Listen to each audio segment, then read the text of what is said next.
शांति चल मेरे मन घर की राह घर की चाह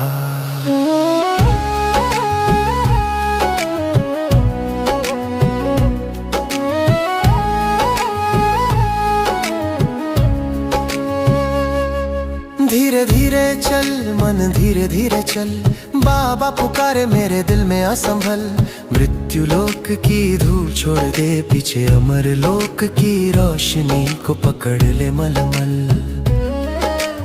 आत्मा तू जग उजियारा बन देवत्व का सुर दोबारा बन बाबा की याद में पिघलते हैं अहंकार के पत्थर मन हो जाए हल हल रामा की लय में तेरा सफर छोड़ दे डर आजा इधर 84 की जंजीरें टूटे जब याद में डूबे तेरा समंदर चलो अमर लोक की राह मन मना भव की चाह बाबा की बाहों में आओ सब दुख जाए नर से नारायण बन जाए रूह की ये दरगाह चलो अमर लोक की राह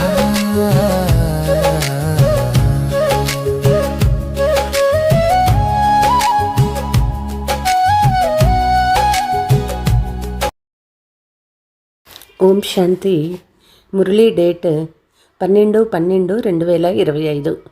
మధురమైన పిల్లలారా, సంగమ యుగంలో సత్యమైన తండ్రి ద్వారా మీకు సత్యతా వరదానం లభించింది. కాబట్టి మీరు ఎప్పుడూ అసత్యం చెప్పరాదు. ప్రశ్న: నిర్వికారులుగా అయ్యేందుకు పిల్లలు మీరు ఏ శ్రమ చేయాలి? జవాబు: ఆత్మాభిమానిగా అయ్యే శ్రమ తప్పకుండా చేయాలి. భృకుటి మధ్యలో ఆత్మనే చూసే అభ్యాసం చేయండి. ఆత్మలుగా అయ్యి ఆత్మతో మాట్లాడండి. ఆత్మలై వినండి. దేహం వైపు దృష్టి వెళ్ళరాదు. ఇదే ముఖ్యమైన శ్రమ. ఈ శ్రమ యందు విఘ్నాలు ఏర్పడతాయి. ఎంత ఎక్కువ వీలైతే అంత నేను ఆత్మను అని అభ్యాసం చేయండి. పాట: ఓం నమః శివాయ. ఓం శాంతి. మధురమైన పిల్లలకు తండ్రి ఈ సృష్టి చక్రం ఎలా తిరుగుతుందనే స్మృతిని కలిగించారు. మనం తండ్రి ద్వారా ఏం తెలుసుకున్నామో, తండ్రి మనకు ఏ మార్గాన్ని చూపించారో అది ప్రపంచంలో వారెవ్వరికీ తెలియదని పిల్లలు మీకిప్పుడు తెలుసు. మీరే పూజ్యులు, మీరే పూజారులు అని దాని అర్థం కూడా మీకు తెలిపించారు. ఏ పూజ్యులైతే విశ్వానికి యజమానులుగా అవుతారో వారే మళ్ళీ పూజారులుగా అవుతారు. పరమాత్మ గురించి అలా అనరు. ఇది ఖచ్చితంగా రైట్ అని ఇప్పుడు మీకు స్మృతి కలిగింది. సృష్టి ఆది మధ్యాంతాల సమాచారము తండ్రే వినిపిస్తారు. ఇతరులు ఎవ్వరిని జ్ఞానసాగర్లని అనరు. ఈ మహిమ శ్రీకృష్ణుడి కాదు. కృష్ణుడు అన్నది శరీరం పేరు కదా. వారు శరీరధారి. వారిలో సంపూర్ణ జ్ఞానం ఉండదు. ఇప్పుడు మీరు కృష్ణుని ఆత్మజ్ఞానము తీసుకుంటూ ఉందని మీకు తెలుసు. ఇది అద్భుతమైన విషయము. తండ్రి తప్ప ఇతరులెవరూ అర్థం చేయించలేరు. చాలామంది సాధువులు, సత్పురుషులు, అనేక రకాలైన హఠయోగులు మొదలైనవి నేర్పిస్తూ ఉంటారు. అవన్నీ భక్తి మార్గానికి చెందినవి. సత్యయుగంలో మీరు ఎవరిని పూజించరు. అక్కడ మీరు పూజారులుగా అవ్వరు. వారిని పూజ్య దేవతలని అంటారు. అయితే ఇప్పుడు అలా లేరు. ఆ పూజ్యులే ఇప్పుడు పూజారులుగా అయ్యారు. తండ్రి చెప్తూ ఉన్నారు, ఇతను కూడా పూజ చేసేవాడు కదా. ఇప్పుడు మొత్తం ప్రపంచమే పూజారి అయిపోయింది. కొత్త ప్రపంచంలో పూజ్య దేవీ దేవతా ధర్మం ఒకటే ఉంటుంది. డ్రామా ప్లాన్ అనుసారం ఇది పూర్తిగా కరెక్ట్గా నడుస్తూ ఉందని పిల్లలకు స్మృతిలో వచ్చింది. ఇది గీతా అధ్యాయమే. కేవలం అందులో పేరును మార్చేస్తారు. దీనిని అర్థం చేయించేందుకు మీరు శ్రమిస్తారు. 2500 సంవత్సరాల నుండి గీతను కృష్ణుడే బోధించారని అనుకుంటూ అర్థం చేసుకుంటూ వచ్చారు. ఇప్పుడు ఈ ఒక్క జన్మలో గీతను వినిపించింది నిరాకార భగవంతుడేనని అర్థం చేసుకునేందుకు సమయం పడుతుంది కదా. భక్తిని గురించి కూడా వృక్షము చాలా విశాలంగా పొడుగ్గా వ్యాపించి ఉందని అర్థం చేయించారు కదా. బాబా మనకి రాజయోగాన్ని నేర్పిస్తూ ఉన్నారు. మీరు వ్రాయవచ్చు, ఏ పిల్లలకు నిశ్చయం కలుగుతుందో వారు నిశ్చయంతో ఇతరులకు కూడా అర్థం చేయిస్తారు. నిశ్చయం లేని వారు ఎలా తెలపాలి? తెలిపితే గలట్ట అవుతుందని తికమకమ అవుతూ ఉంటారు. ఎందుకంటే ఇంకా నిర్భయులుగా అవ్వలేదు కదా. ఎప్పుడైతే పూర్తి దేహి అభిమానిగా అవుతారో అప్పుడు నిర్భయులుగా అవుతారు. భక్తి మార్గం అయితే భయపడతారు. మీరంతా మహావీరులు. మాయను ఎలా జయించాలో ప్రపంచంలో ఎవ్వరికీ తెలియదు. ఇప్పుడు ఇంతకుముందు కూడా తండ్రి మన్మనాభవ అని చెప్పారని పిల్లలు మీకిప్పుడు స్మృతి కలిగింది. పతిత పావనుడైన తండ్రే వచ్చి అర్థం చేయిస్తూ ఉన్నారు. గీతలో పదాలైతే ఉన్నాయి కానీ ఈ విధంగా ఎవ్వరూ అర్థం తెలుపలేరు. తండ్రి అంటూ ఉన్నారు, పిల్లలు దేహి అభిమాని భవ. గీతలో కొన్ని పదాలు మాత్రమే పిండిలో ఉన్నంత ఉన్నాయి. ప్రతి విషయంలో తండ్రి నిశ్చయం చేయిస్తారు. నిశ్చయ బుద్ధి కలవారు విజయం పొందుతారు. మీరిప్పుడు తండ్రి నుండి వారసత్వాన్ని తీసుకుంటూ ఉన్నారు. తండ్రి అంటూ ఉన్నారు, గృహస్థ వ్యవహారంలో కూడా ఉండాల్సిందే. అందరూ ఇక్కడికి వచ్చి కూర్చోవలసిన అవసరం లేదు. సర్వీస్ చేయాలి, సెంటర్లు తెరవాలి. మీరు ముక్తిని ఇప్పించే సైన్యము. ఈశ్వరీయ మిషన్ కదా. మొదట శూద్ర మాయావి మిషన్ వారిగా ఉండేవారు. ఇప్పుడు మీరు ఈశ్వరీయ మిషన్ వారిగా అయ్యారు. మీ మహత్వం చాలా గొప్పది. ఈ లక్ష్మీనారాయణకు ఏ మహిమ ఉన్నది? ఎలాంటి రాజులో అలా రాజ్య పాలన చేస్తారు. అయితే వీరిని సర్వగుణ సంపన్నులని, విశ్వానికి యజమానులని అంటారు. ఎందుకంటే ఆ సమయంలో ఇంకే రాజ్యము ఉండదు. విశ్వానికి యజమానులుగా ఎలా అవ్వాలో పిల్లలు అర్థం చేసుకున్నారు. ఇప్పుడు మనమే మళ్ళీ దేవతలుగా అవుతాము. కాబట్టి వారి ముందు మనం ఎలా తల ఉంచుతాము? మీరు జ్ఞానస్వరూపులుగా అయ్యారు. ఎవరికి జ్ఞానం లేదో వారు తల వంచి నమస్కరిస్తూ ఉంటారు. అందరి కర్తవ్యం మీరిప్పుడు తెలుసుకున్నారు. ఏ చిత్రాలు తప్పుగా ఉన్నాయో, ఏ చిత్రాలు రైట్గా ఉన్నాయో కూడా మీరు తెలపగలరు. రావణ రాజ్యం గురించి కూడా మీరు అర్థం చేసుకున్నారు. ఇది రావణ రాజ్యము. దీనికి అగ్ని అంటుకుంటూ ఉంది. వెండిపోయిన వెదురు అడవికి అగ్గి తగులుకుంటుంది కదా. ఈ విశ్వం ఎండిపోయిన వెదురు అడవి అంటారు. ఏ పదాలకు గాయనం ఉందో వాటిని గురించి అర్థం చేయిస్తారు. భక్తి మార్గంలో అయితే అనేక చిత్రాలు తయారు చేశారు. వాస్తవంగా మొదట శివబాబాకే పూజ జరుగుతుంది. ఆ తర్వాత బ్రహ్మ విష్ణు శంకర్ల పూజ. త్రిమూర్తి చిత్రం ఏదైతే తయారు చేశారో అదే సరి అయినది. ఆ తర్వాత లక్ష్మీనారాయణ చిత్రం. అంతే, చాలు. త్రిమూర్తులలో బ్రహ్మ సరస్వతి కూడా వచ్చేస్తారు.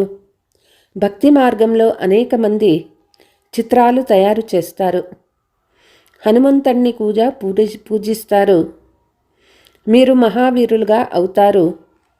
దిల్వాడా మందిరంలో కూడా కొంతమందిని ఏనుగులపై, కొంతమందిని గుర్రాలపై సవారీ అయినట్లు చూపించారు.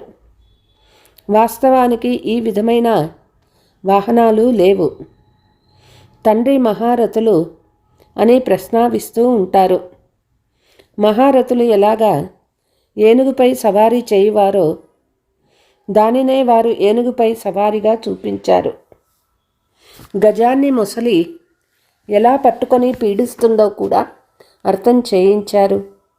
మహారథుల్ని కూడా అప్పుడప్పుడు మాయ అనే ముసలి పట్టుకొని మింగేస్తుంది. తండ్రి చెలిపించారు, ఇప్పుడు మీరు జ్ఞానం తెలుసుకున్నారు, మంచి మంచి మహారథుల్ని కూడా మాయ తినేస్తుంది. ఇవన్నీ జ్ఞాన విషయాలు, వీటిని ఎవ్వరూ వర్ణించలేరు. తండ్రి అంటూ ఉన్నారు, నిర్వికారులుగా అవ్వాలి, దైవీ గుణాలను ధారణ చేయాలి. కల్పకల్పము తండ్రి చెప్తూ ఉన్నారు, కామ మహాశత్రువు, దీనిని జయించడంలో చాలా శ్రమ ఉంది, దీనిపై మీరు విజయం పొందుతారు. ప్రజాపిత పిల్లలైనందున పరస్పరం సోదరీ సోదరులుగా అయ్యారు. వాస్తవానికి మీరందరూ ఆత్మలు. ఆత్మ ఆత్మతో మాట్లాడుతుంది, ఆత్మనే చెవులతో వింటుంది. ఇది గుర్తుంచుకోవలసినటువంటి విషయము. మనం ఆత్మలకు వినిపిస్తాము, దేహానికి కాదు. నిజానికి మనమంతా ఆత్మలము, భాయి భాయి. తర్వాత పరస్పర సోదరీ సోదరులము. ఆత్మకే వినిపించాలి, సోదరులకు వినిపిస్తూ ఉన్నాము. దృష్టి ఆత్మ వైపుకు వెళ్ళాలి. మనం సోదరులకి వినిపిస్తూ ఉంటాము. సోదరా వింటూ ఉన్నావా అని అడిగితే, అవును నేను ఆత్మను వింటూ ఉన్నాను అని అనుభవం చేయాలి. బిక్నూర్లో ఒక పుత్రుడు సదా ఆత్మ ఆత్మ అని వ్రాస్తూ ఉంటాడు. నేను ఆత్మను శరీరం ద్వారా వ్రాస్తూ ఉన్నాను. ఆత్మ నా విచారం ఇది, ఆత్మ నా ఈ పని చేస్తూ ఉంది వ్రాసేవాడు. కనుక ఇది ఆత్మాభిమానిగా అయ్యేందుకు శ్రమించే విషయం కదా. నా ఆత్మ నమస్కరిస్తుంది. ఎలాగైతే బాబా ఆత్మీక పిల్లలారా అంటారు కదా. కాబట్టి బ్రుకుటి వైపు చూడాలి. ఆత్మనే వింటుంది, నేను ఆత్మకి వినిపిస్తూ ఉన్నానని భావించాలి. మీ దృష్టి ఆత్మపై పడాలి. ఆత్మ బ్రుకుటి మధ్యలో ఉంటుంది. శరీరంపై దృష్టి పడితే విఘ్నాలు ఏర్పడతాయి. ఆత్మతోనే మాట్లాడాలి, ఆత్మనే చూడాలి. దేహాభిమానాన్ని వదిలేయండి. తండ్రి బ్రుకుటి మధ్యలో కూర్చొని ఉన్నారని ఆత్మకి తెలుసు. వారికి మనం నమస్కరిస్తాము. బుద్ధిలో మనం ఆత్మలమనే జ్ఞానం ఉన్నది. ఆత్మనే వింటుంది. ఈ జ్ఞానం ఇంతకుముందు లేదు. ఈ దేహము పాత్ర అభినయిస్తూ ఉంటుంది. అందుకే పేరు దేహానికి పెడతారు. ఈ సమయంలో మీరు ఆత్మాభిమానిగా అయ్యి వాపస్ వెళ్ళాలి. పాత్రాభినయనము చేసేందుకు పేరు పెట్టబడింది. పేరు లేకుండా కార్య వ్యవహారాలు జరగవు. అక్కడ కూడా కార్య వ్యవహారాలేమో జరుగుతాయి కదా, కానీ మీరు సతోప్రధానంగా అవుతారు. అందుకే అక్కడ ఏ వికర్మలు జరగవు.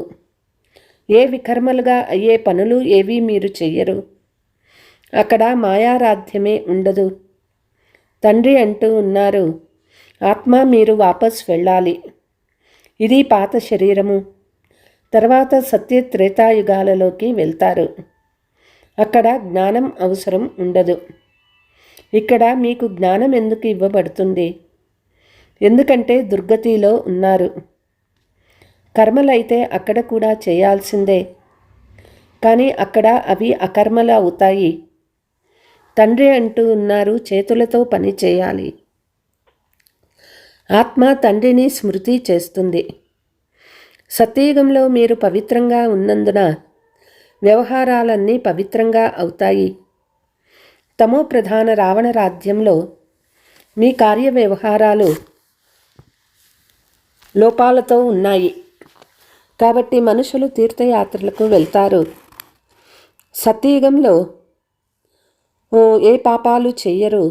తీర్థయాత్రలకు వెళ్ళవలసిన అవసరం లేదు. అక్కడ మీరు ఏమేం చేస్తారో సత్యమే చేస్తారు. సత్యత వరదానం లభించేసింది. వికారాల మాటే ఉండదు. కార్య వ్యవహారాలలో కూడా అసత్యమే అవసరం ఉండదు. ఇక్కడ లోభం వల్ల మనుషులు దొంగతనము మోసము చేస్తారు. అక్కడ ఈ విషయాలే ఉండవు. డ్రామా అనుసారంగా మీరు ఇటువంటి పుష్పాలుగా అవుతారు. అది నిర్వికారి ప్రపంచము, ఇది వికారి ప్రపంచము. నాటకమంతా మీ బుద్ధిలో ఉంది. ఈ సమయంలోనే పవిత్రంగా అయ్యేందుకు శ్రమించాలి.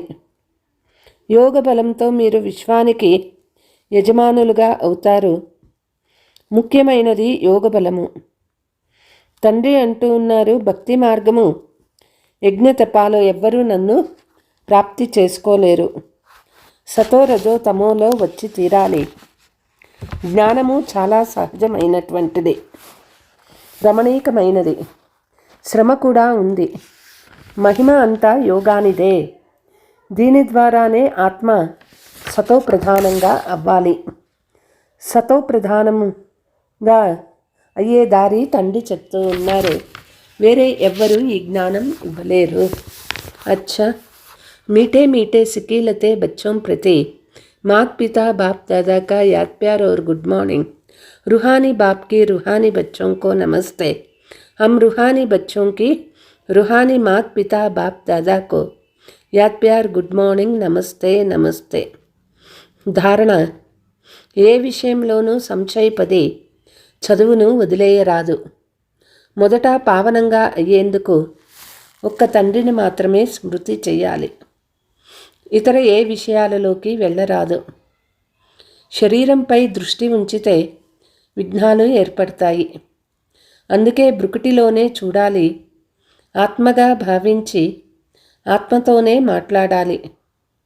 ఆత్మాభిమానిగా అవ్వాలి. నిర్భయులుగా అయ్యి సేవ చేయాలి. వరదానము: సదా తండ్రి యొక్క అవినాశి మరియు నిస్వార్థ ప్రేమలో లవలీనమై ఉండే మాయా ప్రూఫ్ భవ. ఏ పిల్లలు సదా ప్రేమలో లవలీనై ఉంటారో వారిని మాయ ఆకర్షించలేదు. ఎలాగైతే వాటర్ ప్రూఫ్ దస్తు పైన ఒక్క నీటి చుక్క నిలవదో, అలా ఎవరైతే ప్రేమలో లీనమై ఉంటారో వాళ్ళు మాయా ప్రూఫ్ అవుతారు. మాయా యొక్క ఏ దాడి కూడా యుద్ధం చేయలేరు. ఎందుకంటే తండ్రి ప్రేమ అవినాశి, నిస్వార్థమైనది. ఎవరైతే ఈ ప్రేమ యొక్క అనుభవీలుగా అయ్యారో వారు అల్పకాలిక ప్రేమలో చిక్కుకోరు. ఒకరు తండ్రి, రెండవది నేను, మధ్యలో మూడవ వారు లేరు. స్లోగన్: న్యారా ప్యారాగా ఉండి కర్మలు చేసేవారు సెకండ్లో ఫుల్ స్టాప్ పెడతారు. అవ్యక్త సూచన: కర్మాతీతగా కర్మకు వశమయ్యేవారు కాదు, యజమాని అథారిటీగా అయ్యి కర్మేంద్రియాల సంబంధంలోకి రావాలి.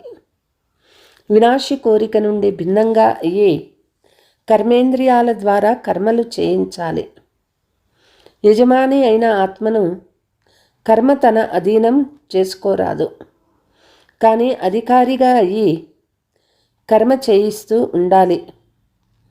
చేయించేవారిగా అయ్యి కర్మ చేయించాలి. దీనినే కర్మ సంబంధంలోకి రావటం అంటారు. కర్మాతీత ఆత్మ సంబంధంలోకి వస్తుంది, బంధంలోకి ఎప్పుడూ రారు. అచ్చా, ఓం శాంతి.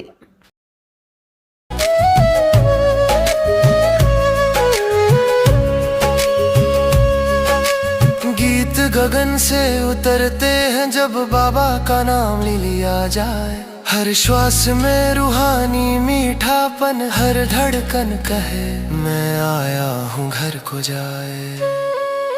मुरली की हवाएं छू ले तुझे ये दिल फिर हल्का हल्का हो. ज्ञान चिता की गर्माहट से अंधेरा पिघल के उजाला हो.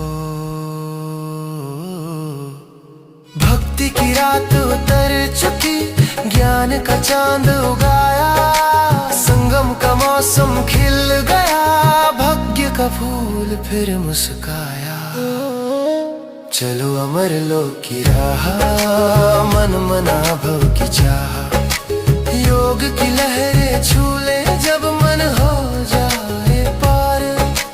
बाबा के संग उड़ जाए ये रूह का परिंदा. चलो అమరలోకి రాహా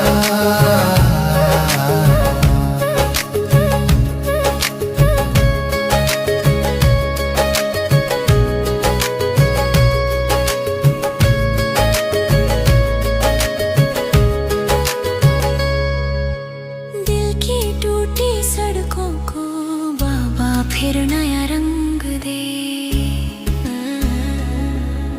सांस सांस में रूह को अपना मीठा संग दे।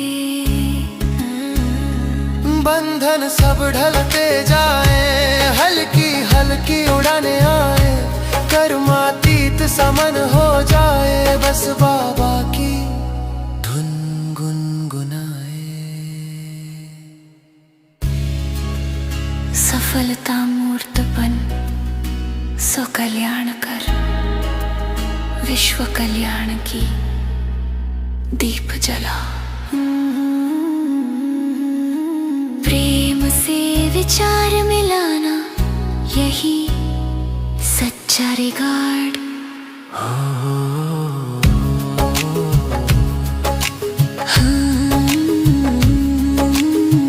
चल मेरे घर गिरा ओम शांति।